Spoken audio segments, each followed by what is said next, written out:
Okay, so welcome to a new installment in this MidiPipe series. Today we're going to have a look at the two filter tools, the message filter and the channel filter. The channel filter is going to be your quick and easy tool if you need to do things on the fly, whereas the message filter is going to be your ally when you have to dig in deeper and customize the filter's behavior for more complex scenarios. So let's go ahead and start with the channel filter. I'm just going to drag it here into my pipe. And if this is confusing to you, have a look at my previous videos.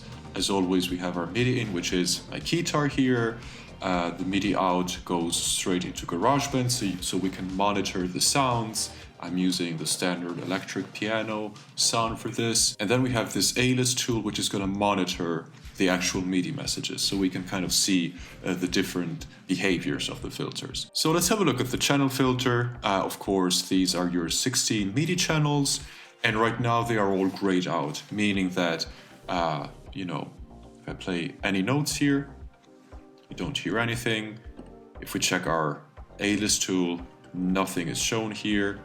That's because no matter what channel those notes are sent through, every single channel here is blocked, right? So let's have a look here. I'm currently transmitting on channel 1, as you can see, so let us activate channel number 1, and voila. Here are our notes in the A-list tool, and you could also hear the electric piano in GarageBand. But let me set my channel to 2, right? 2 is not active, so again, silence, again, no notes here and no sound from GarageBand. So yeah, you can of course activate any number of channels. You can selectively block out other channels. Just a very useful, quick and easy tool, I think. The problem, well, it's not a problem. I mean, depending on your usage scenario, this might be all you need, right? But if you need to dive in deeper and, for instance, block certain types of messages on certain channels, letting them through on other channels, where in turn you're blocking other types of messages, so a more complex setup, this won't do the trick. So let me remove it, and let's drag in the message filter. And right off the bat, notice any similarities between the message filter and the A-list tool. Basically the exact same control scheme here, right? This is because what we see here are all possible types of MIDI messages that we can either block in the filter or monitor in the A-list tool. So here's the fundamental difference. In the A-list tool, our goal is to monitor messages. So whenever the box is ticked, that type of message is monitored, right? If I want a certain message not to be monitored, I uncheck the box. The message still goes through and goes to the MIDI out and reaches GarageBand. We're just not going to see it here. That's all. The message filter blocks messages, right? So if the box is ticked, it means that message is blocked, not sent through. So it's kind of the opposite compared to the A-list tool. So right now, every single type of message that I could send, my notes, my aftercharge, my program change, my pitch wheel, every single type of message has a ticked box, meaning that nothing goes through. So if I play any notes, no matter the channel, right? Because the channel setting here says 1 through 16. So on every single channel, all messages are blocked.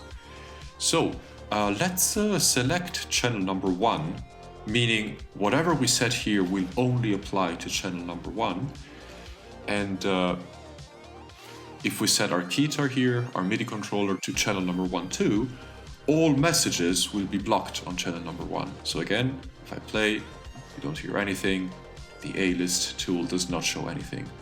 But if I were to let the note on-off messages unblocked on channel 1, as you can see, we have our notes here back in the A-list tool, and you could hear them coming from GarageBand as well. Now, for instance, our pitch wheel is still blocked, right? So if I move my pitch bend wheel here, nothing shows up. So why don't we try this? Let's add another message filter, right? And this time, we're going to set the channel to 2, and we're going to keep everything blocked except for the pitch wheel. So let me set my channel to 2, And as you can see, if I try to play any notes, they are blocked on channel 2, right? So they don't show up in the A-list tool, they don't reach GarageBand through the MIDI out, but if I move my pitch bend wheel, look at that. Those messages make it past the filter and they reach GarageBand.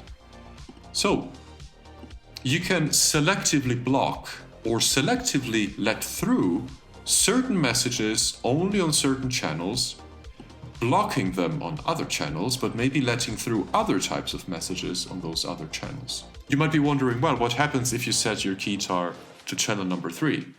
Well, none of these filters is going to be applied to channel number 3, which means everything goes through, right? So this is very powerful. Possibilities are endless, and you just need to add another message filter tool. Can easily just drag it, and this one maybe we can set to only act on channel 3, and maybe we want to block everything except for the control change messages, right?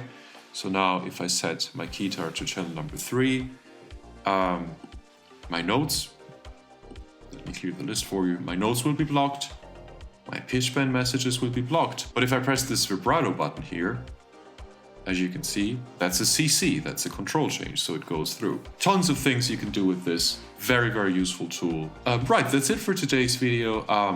Next time we're gonna have a look at the channel router, which is also pretty self-explanatory, and that's why we're also gonna add in the keyboard split tool, also very useful. Slowly making our way to the end of the tool list. So if you're interested in this topic, stay tuned because I'm going to be posting videos about it regularly, and you can find all of them here in this playlist. So yeah, if this was helpful to you, please consider subscribing.